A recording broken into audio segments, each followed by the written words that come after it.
So today we are celebrating the imminent release on Naxos Records, February the 26th, 2021, of a disc of choir, a cappella and choir and organ pieces by Alexander Campkin, world premiere recordings, it says on the disc, also featuring Colin Spinks on organ and Tristan Fry on tam-tam. And I'm delighted to be talking to Alex this morning. I think my first question would be, how would you describe your sound world? If that's not too difficult one to pitch you straight into. Well, first of all, hi, David. It's so great to be here, and I'm so thrilled about the release of this disc. I think everyone should have a listen to it when it comes out on the 26th of February. Very, very excited indeed, especially because, as you say, these are the world premiere recordings. So these are a collection of pieces that I've written over the last 10 years, which haven't and up until now been recorded. So this is really exciting for me. My sound world, I'd like to think, is varied but is accessible, and I hope I bring through the electricity and the excitement of parts of some of the texts that I'm setting, but also the solemnity and the calm in other points of the music. And there are times when the organ builds the tension and builds to a climax, and the choir all join together. But I use varied effects, for instance, all the voices moving independently, singing their own versions of the music at the same time, which helps escalate towards the climax. So that's really interesting you say that, because that was one of the things I was going to come back to. That particular effect, what are you aiming for when you use that? So with the first piece I use it on the disc is in True Light, which sets John 1.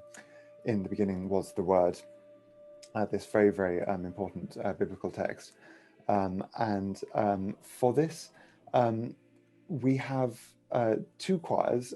One choir is singing long sustained notes, and the other choir is very, very quickly repeating the text. And for that, I'm almost imagining that we have the unity of everyone, of the one choir singing at the same time, these long notes, but also the individuality of the voices being able to interpret the speed and repeat the text in their own time and in their own choosing.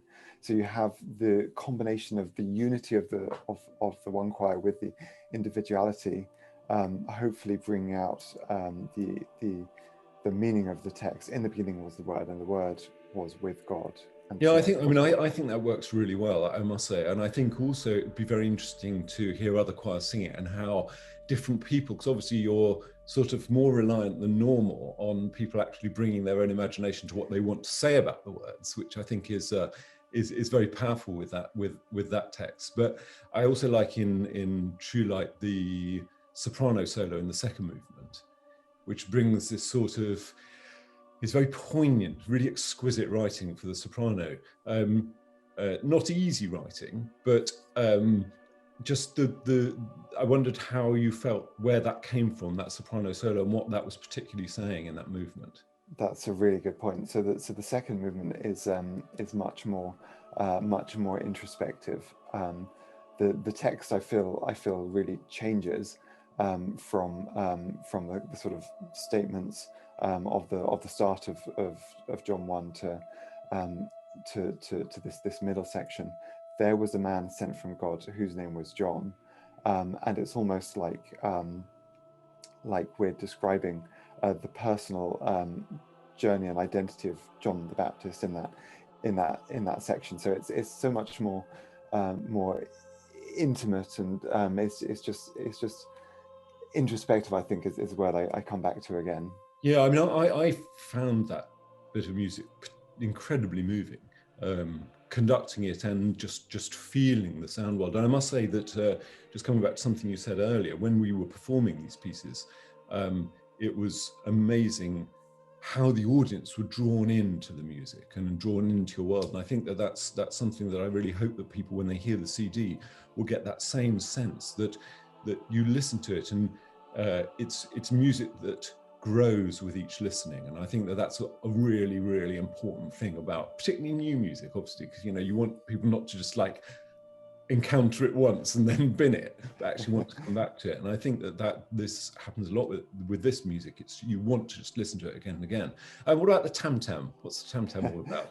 I mean, it was great. It was great to have Tristan there, and great joy. But tell us about tam tam. So the original scoring for this piece was for full orchestra and choir.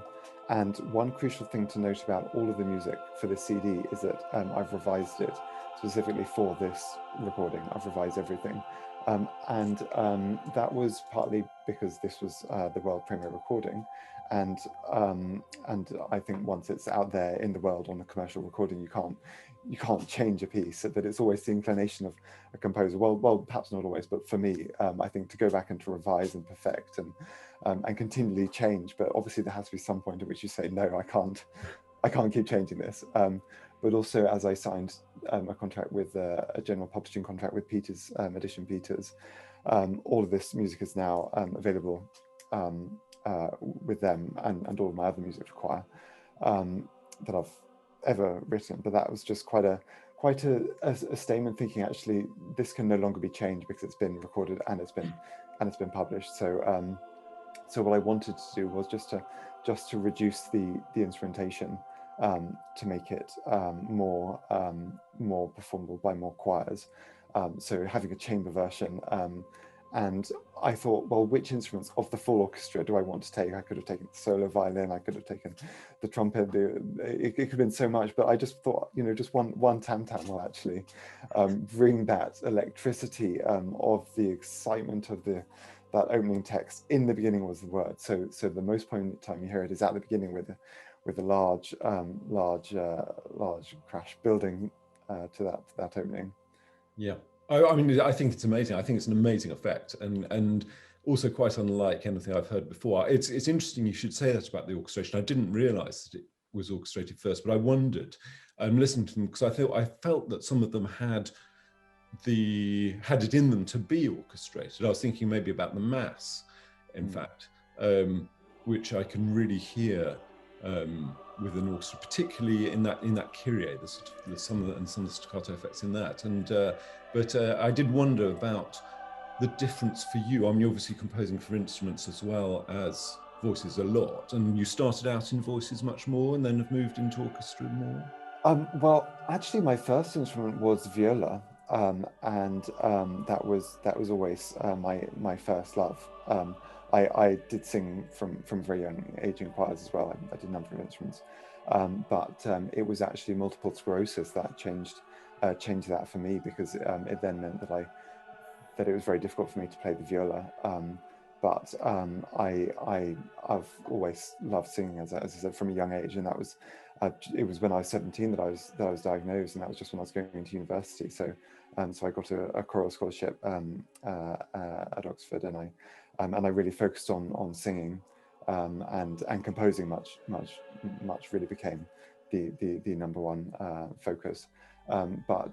Yeah, so I mean, I've sort of got that dual background of string instruments with voice. Do you think there's a huge difference between the two in terms of how you compose for them? Very good question. I mean, absolutely there is, but there's sort of something so similar about the stroke of the bow with the breath, and I think the sound of a string orchestra versus the sound of a choir. There's just so much in common. I really do feel like they're one and the same, and that understanding of the breath and how that translates to all the wind instruments plus the string instruments. Yeah, I mean, I think it's in many ways one and the same. Yeah, it's fascinating. It's very fascinating. It's absolutely fascinating. So with the Mass, is it the first Mass that you've written? Would be my first question. And also, why another Mass? What do you feel? There's a lot of Masses, but what do you feel that you wanted to say, perhaps, in this Mass that you hadn't seen elsewhere, maybe? Well, so I've actually been commissioned to write 4 Masses now, but this was the first Mass.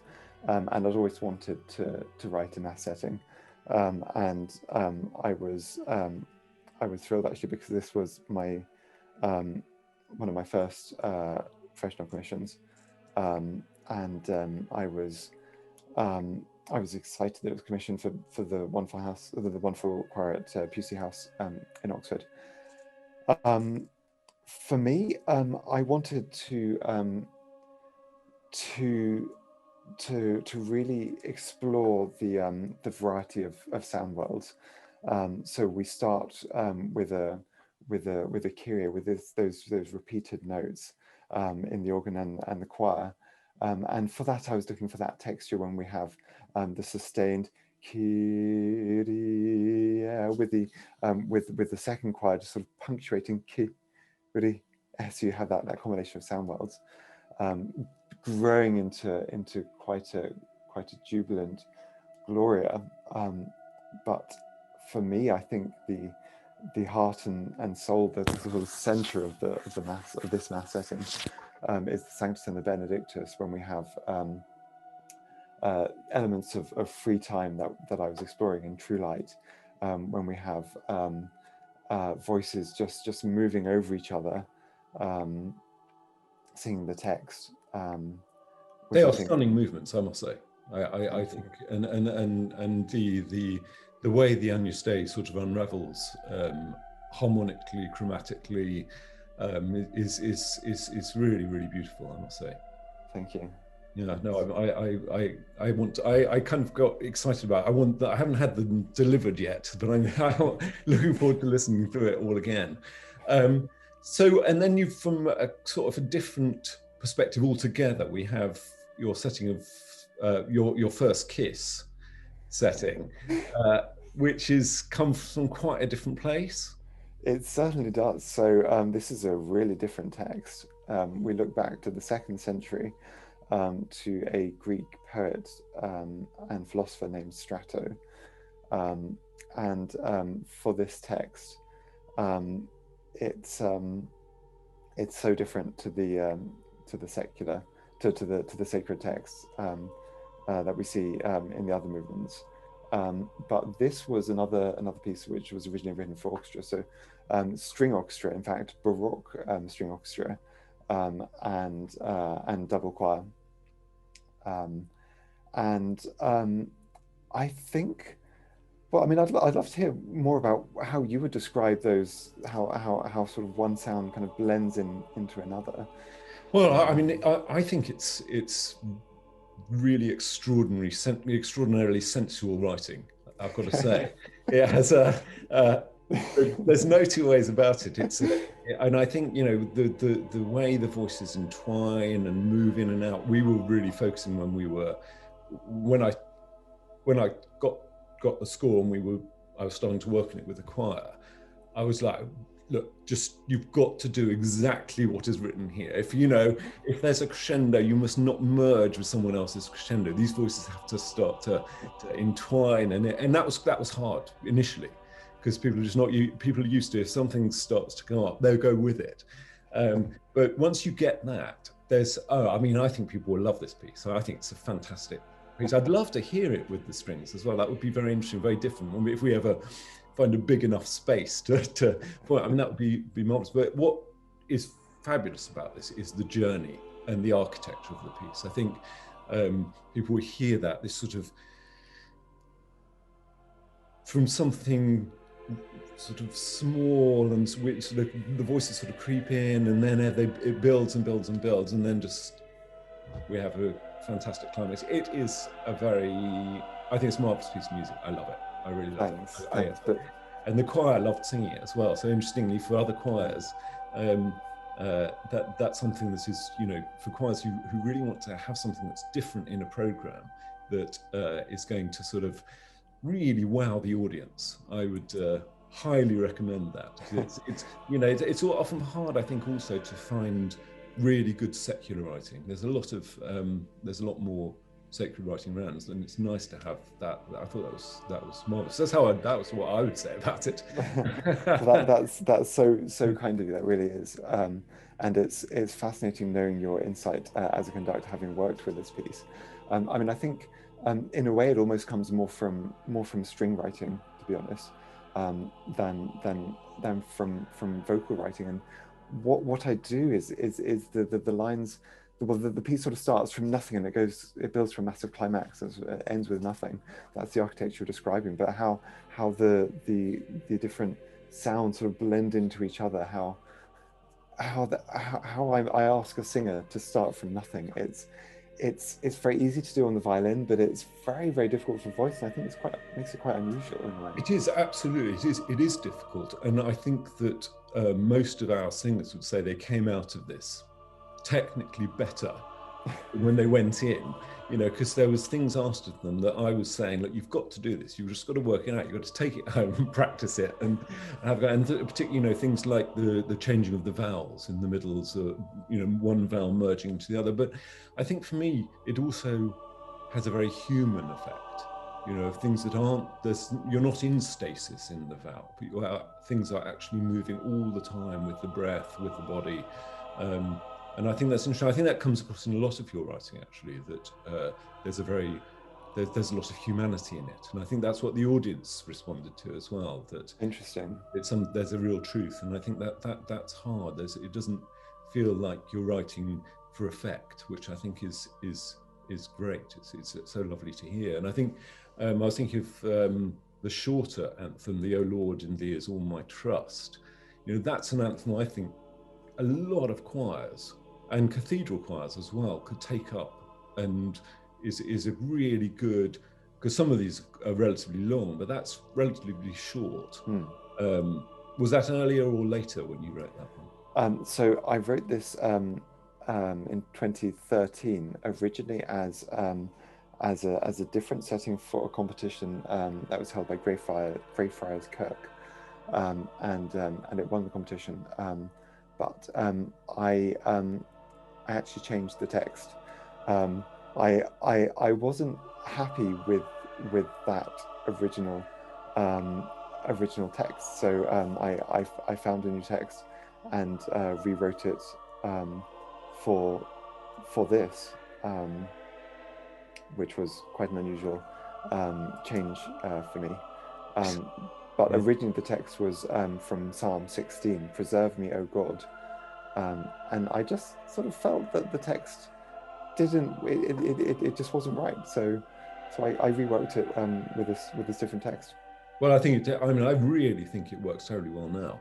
And then I suppose the most recent piece is the carol, Glorious, Beauteous, Golden Bright, which you dedicated to Vox, which we are very, very proud to have as a sort of new gem in the carol repertoire. But carols, there's a lot of carols. Is there anything you were particularly sort of aiming for in this one to tell us? It's got 3 verses. It's strophic, so it's the same music for each verse. Glorious, beauteous, golden bright, shedding softest, purest light, shone the stars that Christmas night when the Jewish shepherds kept watch beside their flocks that slept. There's something just about light that I thought fitted so well with the theme of this disc.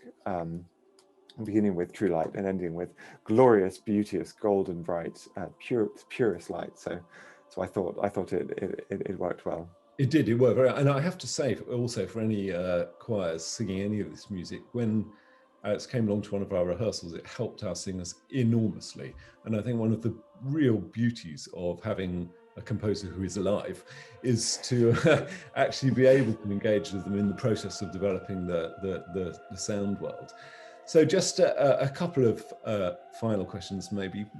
How would you say you've sort of found your voice as a composer? Or obviously it's developing all the time, I guess, but what is that how has that journey been for you since, well, what did you say, sort of university or just pre-university? Well, I wrote my first piece when I was 6 years old, but it was a very, very simple piece. But I feel finding my voice has been a journey which, in a way, has been about me finding a medium to express my feelings. a lot of which I would say came back to being diagnosed with multiple sclerosis at such a young age, and it was difficult because it was a hidden condition for such a long time, so nobody knew what I was going through. Nobody knew the experiences, the hospital visits, the MRI scans, just kind of everything that goes along with that, and feeling like I couldn't share it with anyone because I was scared that I was going to be judged because of that. People wouldn't take me seriously as a composer. They wouldn't trust me. All of these ridiculous fears, which how in the 21st century can somebody have? I don't know. Perhaps we just need to do a lot more to help diversity and help people feel like it's natural, because 1 in 5 people in the UK are disabled, which is a lot more than one might think. I mean, I think it's amazing. I think that you're absolutely right, and I think that, you know, but also as a kid, it is terribly hard to feel that you're different. I think, yeah. You know, and that has a profound impact on one's psyche.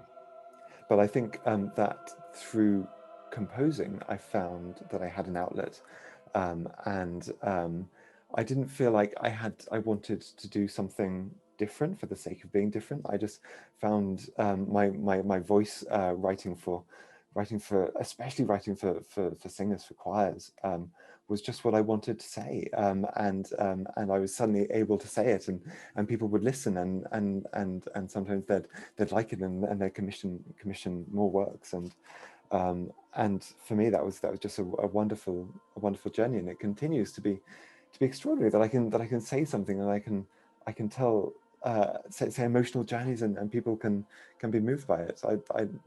It's something I just adore. Yeah, well, I mean, I think that shines through the music for sure. And so, do you have a sort of dedicated time when you compose, or is it like when you can fit it in, or, you know, oh, I've got an idea, I must scribble that down? How does that work for you? Well, 6 months ago, I would start at 9 in the morning. I'd sit down in my compositional desk. I've got my piano, and I'd sit down and write pen to paper. But now that I've got identical twin boys who are 6 months old, life is a little bit different, and I'm trying to fit in the writing around their schedule and around their needs. But so it's very much now become well, they're awake at 4 in the morning, so I've got to be awake too. I might as well do some work. Wow, well, that's an incredible change. Do you think that that's had an impact yet? I mean, emotionally, that's quite a big change in your life. It is, yeah. They're incredibly inspiring, and I hope to dedicate lots of works to them. The first one I wrote just after they were born, and yeah, I hope to continue being inspired by these little wonders. Fabulous. And so, the future for you, are there there are definite things, and are there other things that you really feel like you'd love to write? Yeah, there are definitely a whole collection of works I'm planning on I'm imagining on sort of coming to fruition, and there are some works I have in the diary for 2023, which I'm very much excited by. I can't say any more about that particular one, but there's a whole a whole bunch of works for choir and for instruments that I'm looking forward to writing. Well, marvelous to hear. And for everyone out there, February 26th is the date. True Light is the CD. Do buy it. It is fantastic. Well, it's been such a privilege working with Fox Chamber Choir, Oxford, and in particular working with you, David. And it's just so wonderful how we could speak, and I really felt like we were working. We had this close collaboration, and you were bringing your ideas, and I was able to chip in with my musical feelings. So it was just such an honor to work with you all. Thank you Really, very much. really was Great to talk to you today as well. Very good speaking with you. Please do listen, stream, by the disc, as David said, 26th of February. That is the date.